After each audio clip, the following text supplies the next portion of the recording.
Hello, everyone, and happy birthday to CISAC, really. I had the honor of being there for the 90th birthday, which was in Matignon, believe it or not, in the French Prime Minister's office. And I'm really honored to be here today to present you a fantastic panel. We will talk about our present, creative economy put to the test. And it seems to me that it's not only your and our, because I'm an author too, I'm a journalist and I write, it's not only our present now, but it's the constant challenge, really, of the creative economy to be put to the test. And I'm sure that you will all agree with this. I also want to compete a little bit with Rob Levin's panel before, because obviously his panel was paramount, and we had the Queen there. Because as Simon Franklin said, you are my favorite people because you get me paid. And everyone who is here on our panel is here to get creators paid. Isn't it, Alexis? So it's my pleasure to introduce you to Javed Akhtar, who is the chair of the Indian Performing Rights Society, the IPRS. He's also a fantastically rewarded lyricist, screenwriter, here in Paris with us today. Thank you so much, Javed. And obviously you're a leading, well, I don't have to say that, advocate for creators' rights, and you will tell us about that. Anja Unger, who is also a creator, French-German documentary filmmaker. She has been serving as the president of the SCAM for a year now, and La SCAM is representing documentary filmmakers and multimedia artists. And she's the author of numerous documentaries.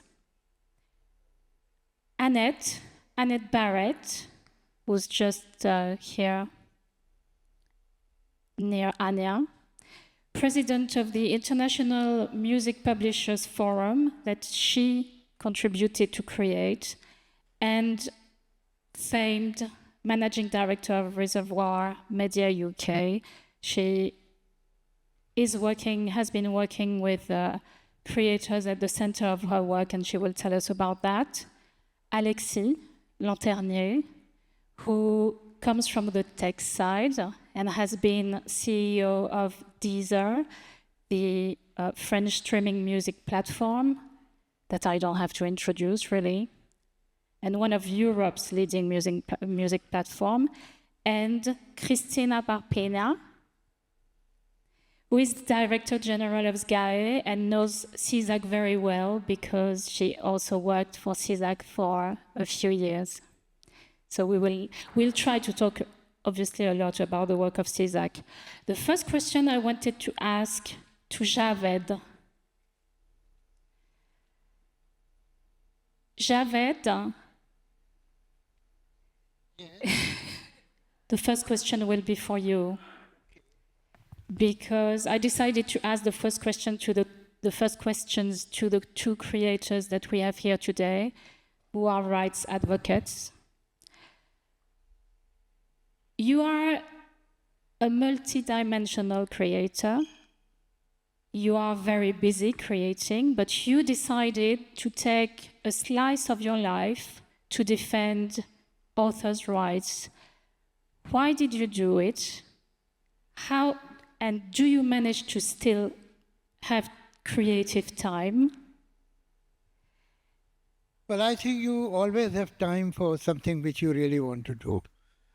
If you don't have time, it means you are not very keen to do it. Well, the situation before 2012 in my country was rather not desirable. The situation was that there were music companies, there's a film industry. We have a very strong relation with film industry as legislative musicians. Even in a war film, like The Longest Day, if it is made in India, the film will have, and film has, at least 6 songs. So we cannot imagine making a feature film without song. And it is right from the beginning, and films have not invented the relationship with music. We have inherited it. Before the emergence of talkie cinema, there were 2 kinds of theatres, rural theatres and urban theatre. They were called Urdu Parsi theatre and so on. And before that, there was Nautanki, which was the traditional Indian rural theatre. Before that, there was 3,000 years of theatre and 500 years, 300,000 and 500 years old plays like Milchikatikam in Sanskrit and Shakuntalam. Each one of them had songs. This is a thousands of years tradition of India that we tell stories along with the songs. So when in 1933 we made the first talkie film, Alamara, there was no confusion that there will be songs. And there were 8 songs in that film. Generally, an average film in India, we have 5 to 6 songs. They used to be, they have reduced with time. Sometimes they used to be 10 or 12. So, a lot of music directors, musicians, and lyric writers are involved with film industry, and that was now, with time it is reducing. Today, perhaps film music is 53% and 47% is not film music. But this is a very, very unusual situation. Otherwise, perhaps 10 years or 15 years back, 95% music that was sold in India was from film. So gradually, non-film industry is expanding itself for many reasons. Now, what used to happen that obviously there is a certain number of producers and there is a certain number of music companies, which is not very big. So the producer signing the music director or the lyricist would take away all the rights. To an extent that in many contracts it was written that if someday this film is shown, released on some other planet or some other celestial So it was a complete buyout of the rights. Buyout. Now, obviously, in a limited market, no individual was in position to fight against it because they would boycott him. It was not a difficult thing to do at all. And at one stage, I realized that it is not the individual who can fight with this system. We can only create a defense by asking the government to change the law of the country. And it took some time, perhaps 3-4 years. And fortunately, things had to happen. So somehow the President of India, who has the right to nominate some 11 people in every session from different walks of life, who are supposedly experts in their field, he nominated me to the upper house. So because I became the member of the upper house of the parliament, my access with the politicians and the government and minister became 100-fold more. And then relentlessly, I worked for it. I gave them contracts. I showed them. And in 2012, although there were parties who were really at each other's neck, but this particular bill was passed from both the houses unitedly. Today, I can say with great pride that India perhaps has one of the finest copyright laws. Although, again, perhaps we will need some amendment because recently the situation has changed and some other sources have come forth. So we will have to, again, get into that. But we have a very sympathetic government, and even at that time there was another government, these people were in opposition, but they held it as if it is their own law. Now, no contract in India can take away the right to royalty from the creator. And that was this is still one of the big fights of CISAC around the world, is any contract that has taken away the rights in perpetuity is null and void in Indian courts. You have an image for that, about a bouquet and a flower. Now, we should be thankful to all the politicians who, beyond any doubt, from every party, prove that even politicians have hearts. Thank you so much, Javed. Then Anja, you are a creator, you're a very busy creator. You decided that it was important for you to not step out of your job, but to step into new shoes to defend authors' rights by being president of LASCAM. Why did you do it, and what does it mean for you personally? First of all, when I candidated for LASCAM, I said, there's one thing I found deeply unfair and not justified. When you know LASCAM is for documentary filmmakers, so I'm talking a little bit here about the audiovisual world. There's a lot of money in television. There's a lot of money out there. And there is no way to accept and to understand why the authors should be also precarious. I mean, it's since some 30 years that I make films, and I have always known a situation that is quite uneasy on an economic level for the authors. And when you think it starts with them, everything is built on this work, on this creation. A lot of people get paid, have a salary, have a job, make a career, which is fine. But I mean, why the authors are being punished for doing what they're doing? So I thought fighting in LASCAM for a better remuneration, for a better economic situation for the authors is a good place to be. And what would you say are the challenges now for creators? For example, is the question of the value gap that we all talked about at CISAC's 90th birthday, the value gap between platforms and creators, is it filled? Is the problem only about AI? What are your thoughts on that? Actually, I must say, I think the situation is worse, much worse, in the sense that when you look at when the platform started, the entire movement, it's not only about Netflix or YouTube, and it's all the historical television stations are going to go more out to the platforms. And every author said, oh, great, new possibilities to show our work, to discover it, fantastic.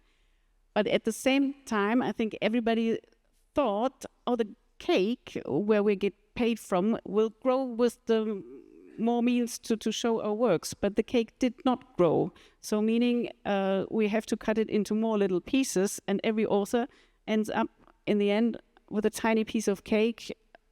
And that's quite disappointing. It's not only disappointing, it's dramatic. It's not sustainable.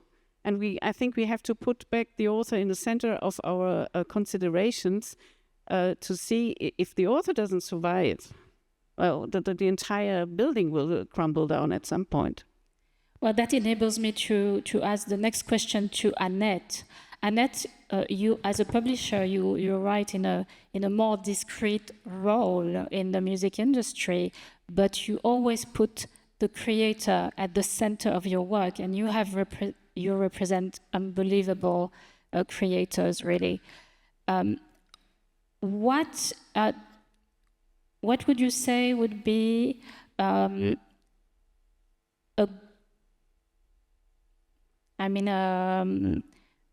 can we protect songwriters, and how is it a shared responsibility between publishers, CMOs, and also policymakers? Well, I think definitely it is a shared role, and we all have to work very closely together, and we all have to support each other, the songwriter, the publisher, the CMOs, and be very transparent in it as well. And it's in this market, And in these days, it's more crucial than ever. And I think that's, we so have to work together and support each other. And how important is the solidarity? Around the world, how important is it that copyright is something that is recognized around the world and a fact? Not only recognized on a symbolic level, but a factual reality around the world. Well, it needs protecting constantly, and I think it has to be protected. Without the songwriter, without the song, you have nothing. There is no music business. There is no film business. There is no advertising business. There's no syncs. There's nothing. So we really do have to protect our creators in every possible way we can. And it's been a passion of mine for a very long time now. And I'm still out there banging the drum and really, it's my mantra. You co-created the IMPF. How do you look back on it? Successes, challenges? What is it for you? I think creating the IMPF, it was questionable at the time. It was, do we need another trade body? Do we need to? But we did. And we've proved ourselves time and time again, I think, with, and it just grows and grows and grows. It's so important that we work with our songwriters, publishers, and our CMOs together. And I think that always culminates. We created a summit in Parma, and it's just proved to be so successful. And again, that was in 2022, and we are now going into our 4th year, and it's just, it's grown immensely. So we're very proud of what we've been able to achieve so far, but there's so much more to do. So is it like a summit of minds coming together to think about the current challenges? Yes, absolutely. And we bring in many creators as well. With that, and also there's also a lot of business gets done too, and we share, and throughout the year we share as well with webinars and seminars and panels as well. So it's a combination of all of that. So we're very I'm very grateful to our very hard-working board that we have. Thank you very much, Annette. Alexis, I think I will ask you quite an open question. Now, there's no question. As Will has shown, music streaming is part of the music industry completely. What would you say about AI? Let's start talking about AI. We haven't very much talked about it yet. Do you see it as an opportunity, a risk, a challenge? Can you tell me more about that? Thank you. Yeah, all of it, all of the above. And I'm overall very optimistic about the outcome in the end, just to give you already the end. I think it's started as a risk, very clearly. I think a year and a half ago, the tools that generate music with AI enable fraudster to find a new tactic. I'm sure you're aware of the problematic of fraud on the streaming industry, with fraudsters trying to generate fake stream and getting royalties out of the pool, which represent like 7 to 8%. So back to Will's number, it's a lot of money. And so it's very important to keep that for the real artist. And so AI was a new solution for fraudster to create thousands of songs, and so to find new tactic to steal royalties by creating very uninteresting song that they just created with a prompt and putting them on the platforms. So it was an obvious risk. Deezer developed a technology to identify those songs, and so as a result, put much more scrutiny on those songs to identify fraud, and then to remove all the fraud from the calculation. which de-risked the problem on Deezer, and then Deezer decided to sell this technology to the other actor in the industry so that everybody can do that to limit the risk. And where it's becoming more, so that part was, in a sense, straightforward. Not simple, but straightforward. Where it's becoming more interesting is now the opportunity part, where you can see that actually a lot of artists are now saying, hey, I'm using AI, and there is people in this assembly that actually told me that. And why couldn't I put that music, which is great? I spent a lot of hours creating it. It's just like I used AI as a tool. And it's a perfectly fair argument to the point that those tools need to also be legit. But that's, I think, coming. And so that's create a huge opportunity for many artists to become even more creative and to generate even more interesting culture. But obviously, it creates a problem of how do you distinguish between like slop, what people call slop AI, so AI created with just one prompt, random prompt, and proper creativity that is just using AI as a tool to make it even more beautiful. And that is where a lot of people are scratching their head today, is where do you define this fine line. And so that's kind of the opportunity that is now in the work. We can see that already today, 0.5% of our stream on Deezer are genuine stream listening to AI-made song. So it's very small, but it exists and it's growing. So that means the engagement on AI songs is not very high. So there's one way to look at it, which is it's not very high. You're right. It's 0.5. On the flip side, it's coming from zero. So in 1 year, it's growing, and it's very hard to tell how big it could become. So I think that's what I would call somehow an opportunity, because it's real. I mean, all the songs of those 0.5 is, most of them are the one that we looked at are, there is artistry behind it. There is debate if it's real artist or not, but there is people spending time to create art. Is it fully legit or not? Still a lot of debate on that because of the tool they use. But I'm optimistic in the sense that I think it will, at some point, be legit and remunerate properly the catalog they're training on. And final opportunity, I think there was a few announcements recently about that, is like, could those AI tools enable all the music fans to actually interact with the creation in a fully, of course, ethical and artist-centric way? And I think that's extremely fascinating and exciting. Extremely early days, but a huge opportunity.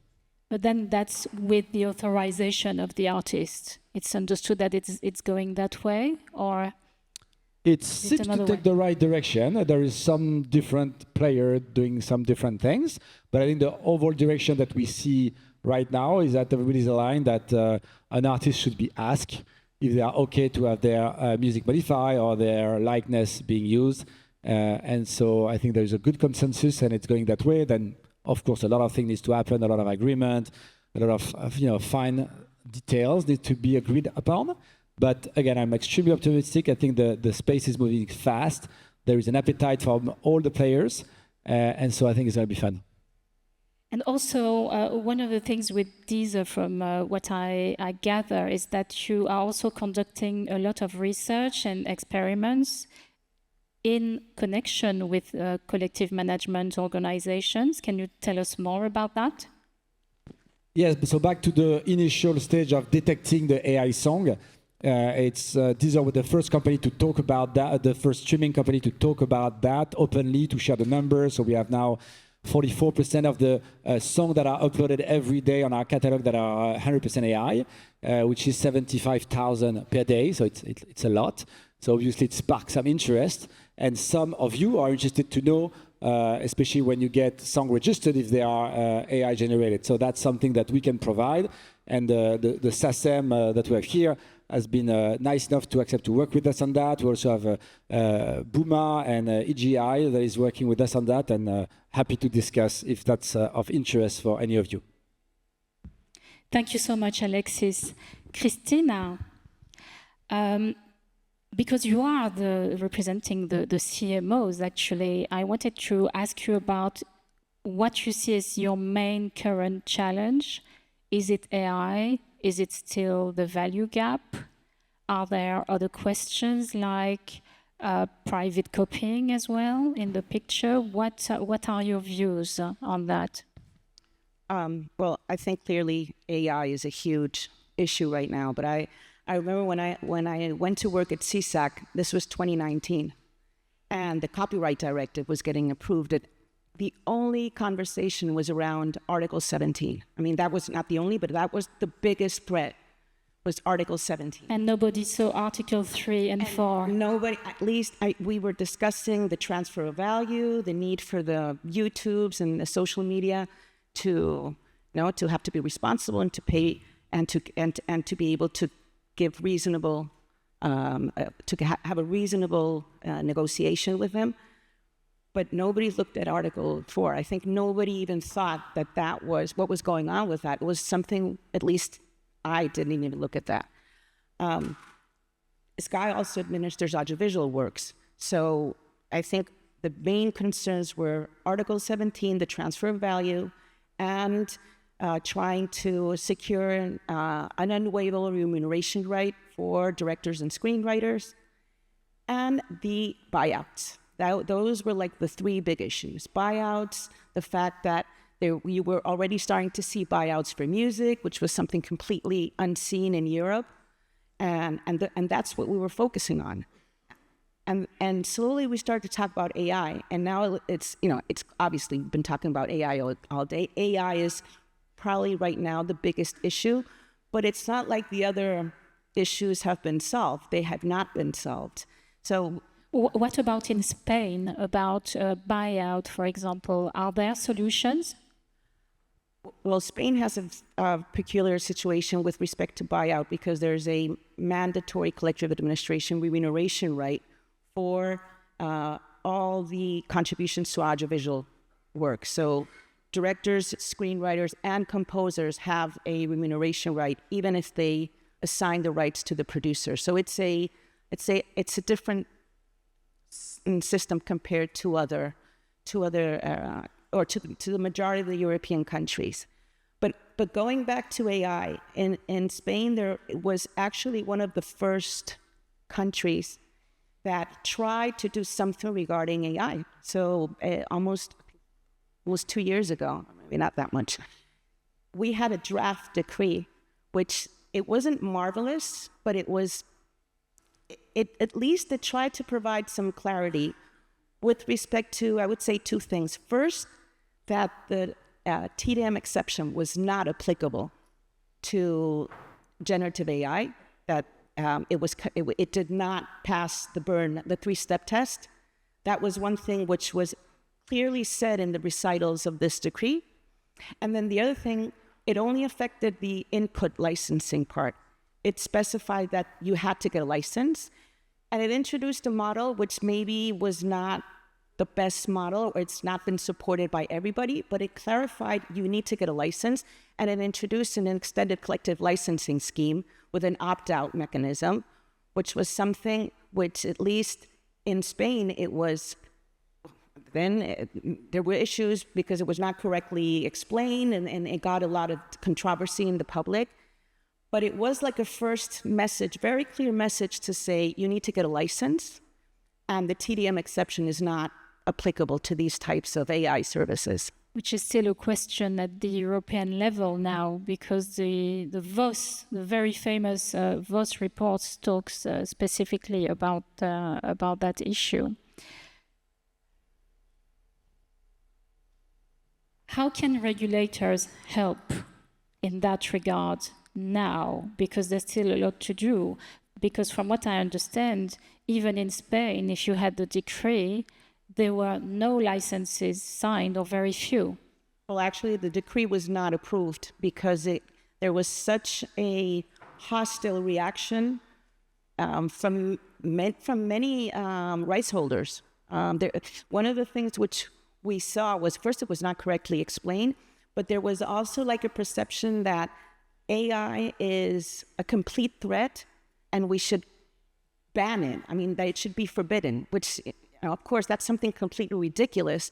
But that was a reaction from part of the right holders from different types of works, which is, oh, no, I mean, we cannot, we're not licensing. This has to get forbidden completely, you know, which was, so at the end, the ministry just put the draft back into a drawer and forgot about it. I mean, we're not putting this, if we're going to get into a big mess with everybody.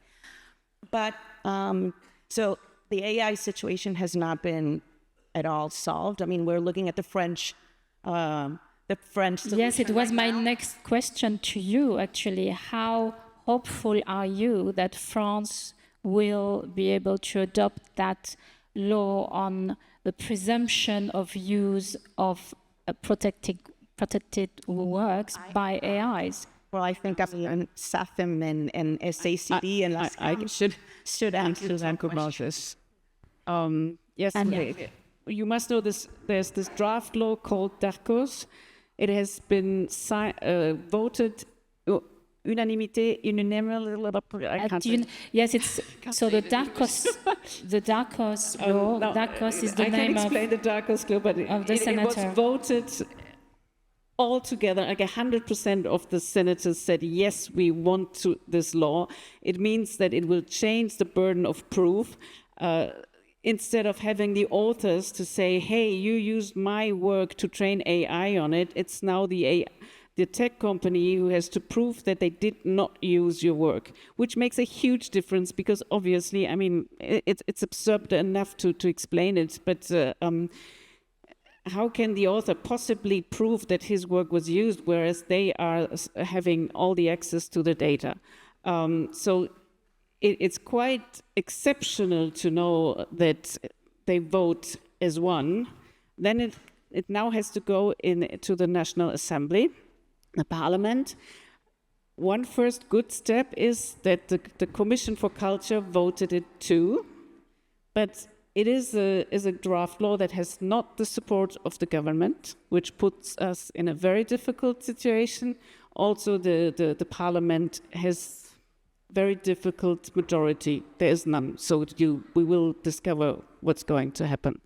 And we have strong voices saying, oh my God, what a disaster. What a law is coming up here. So the arguments that are used are absolutely hideous. Yes, I indeed, I've seen some of them, but you have, I mean, culture has won the two first big steps. And the presumption is not only a French project, because it's also in a European report by Axel Voss. So it's also something that they are asking to the European Commission to ask upon. We only have 12 minutes left, and I thought it would be an idea. Do you want to talk about AI? Yes, I think you want to. I see you want to. So my question would be something like, do you see an influence of AI on the mindset of authors in India? And also, how do you deal with it at the IPRS? But first of all, I mean, the very idea is really funny that somebody may suggest that we should ban AI. That reminds me when automobile was made, and when the first steam engine was made, there were people and there were organizations, I don't want to name them because some of them are extremely respectable in today, and they wanted to ban it because they called it the Satan's vehicle and so on. AI has come to stay. AI is the future. And what we see today, it is in the cradle. We cannot imagine what it will be after 5 years or 10 years. I'm not saying after 50 years. Things are gaining speed with time. So perhaps today we can't imagine where AI will be after 10 years. But I have certain problems with AI. And the solution is also possible. And actually, I want the solution from AI. It's the same AI that has created this problem, because the best solution will be given by AI. First of all, there is one 4-letter word which I look with great skepticism. That 4-letter word is data. What the publisher gives to AI company is content. Wow. What is this content? Thousands of songs, each song written by an individual. They put it together and call it content.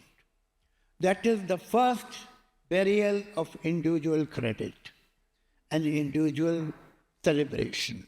And later, understandably, individual remuneration. Then it goes to data. And whatever songs that AI creates is through that data. Data helps them. Data is millions of songs.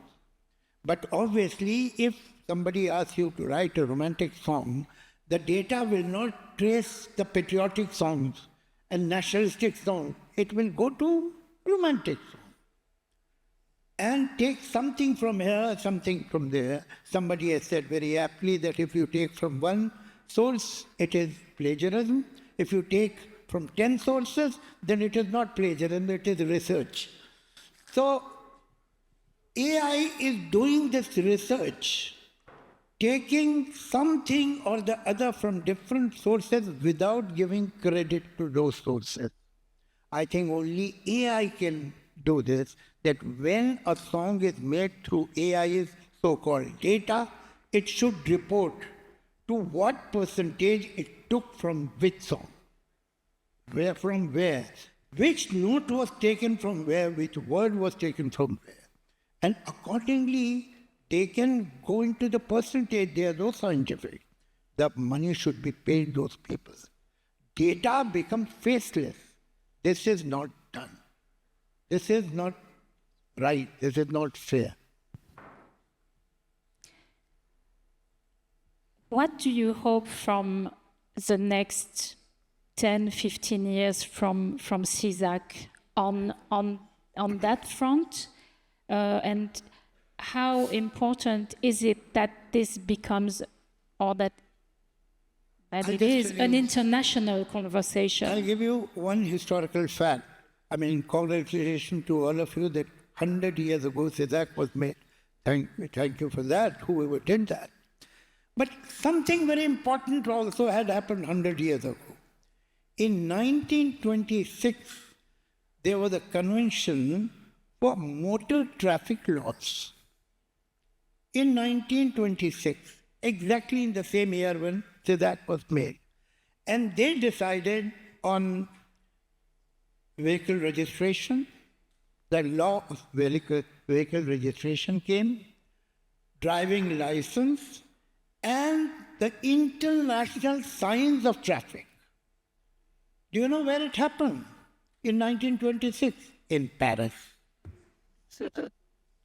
Now I think music doesn't respect territorial borders. Music, if it is made in a small town of India, within 5 minutes can reach LA. Anywhere. So you need international laws.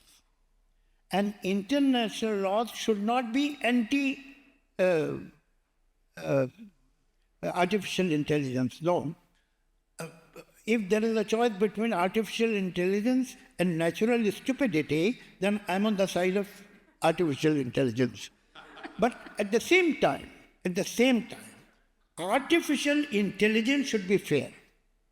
I expect fairness from them. Only they can provide such kind of facility, nobody else. That when a song is made through the so-called data, they give the clear account from where they have taken the inspiration, to what extent, to what percentage. This should be the international law.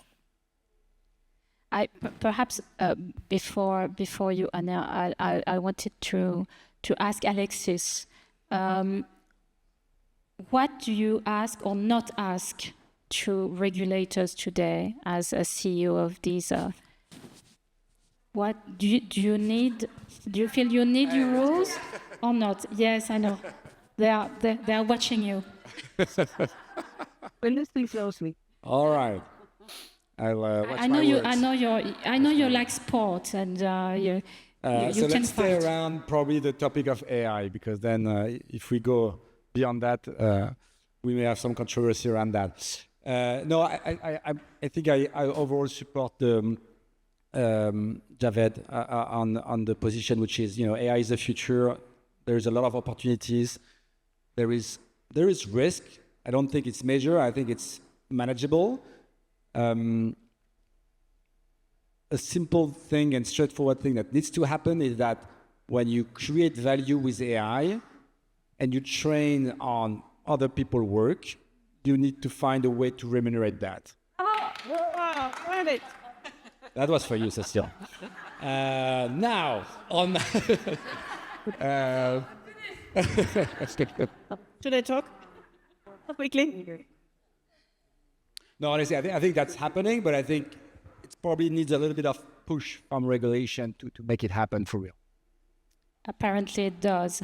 Anja. On an international level, yes, there's a lot of things we would love to see. And I must say the audiovisual authors come from far behind in comparison to the music, because around the globe, we do not have screenwriters and film directors already just accepted, acknowledged as the rights holders of their own work. So as copyright laws are national laws, you have a sort of patchwork of various situations. And I mean, here on the panel... So not all citizens are equal? Not at all. Actually, Spain and France, we are like the exotic birds who have a nice place to live as audiovisual authors. And beside us, there's not very much. There's Italy, there's some Latin American countries, but around the globe, for the audiovisual authors, the copyright situation is just a catastrophe. So when you now put on that catastrophic situation, AI, I mean, we do not exist. So, but how important is it to you as a Franco-German author that copyright is applied throughout the world? I think this is something like basic human right. I'm not a better filmmaker because I live in France. I'm just lucky. So I would like to have for my international companions to have the same rights. And yes, we should actually copy our friends from music. And next time Bill is making these huge amounts of money around the globe, don't count only music in it, count films in it, count everything, because I think together we will be the strongest. We are all creators and we need this solidarity. We can't put it into pieces. This is music. This is what the film industry does. Then we're weak. And AI is going to do a lot on our work. I mean, we know what it will be doing for music. From my point of view, we're working with the real world. You as a journalist, AI is so much destroying just in trust between the spectators and our works. It's like whenever you present something like a big story and everybody goes, that might be deep fake, it will be really, really tough to continue our work, who is to explain the world, to analyze, to bring out the scoops, the things that nobody wants to see. So there's a lot of challenge ahead, and maybe we should create something like a human label saying this is 100% human creativity to make it stand out.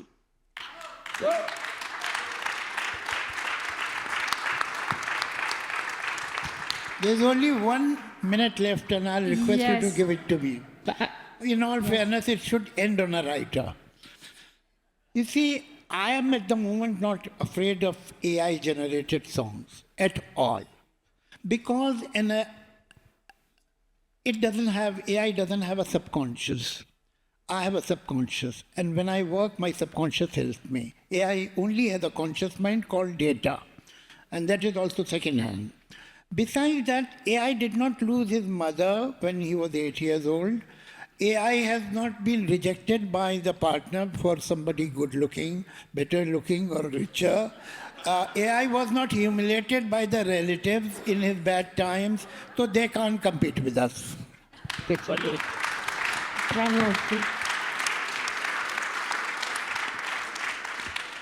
And perhaps we have a few seconds left. Annette, do you have any wishes for CISAC for the next few years? Well, on AI, yes, definitely. I think, we all have to get licensing very quickly, because it's here, it's getting faster and faster and more worrying too. And for songwriters,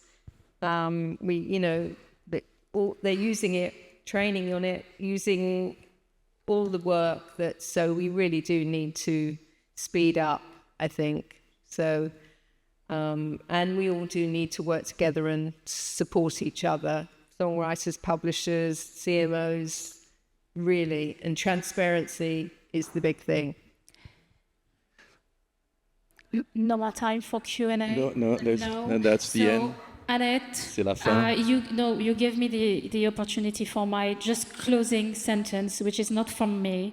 It was from a French writer, André Rivoire, in 1926, when CISAC was created, and he was talking about a union of the forces of intelligence.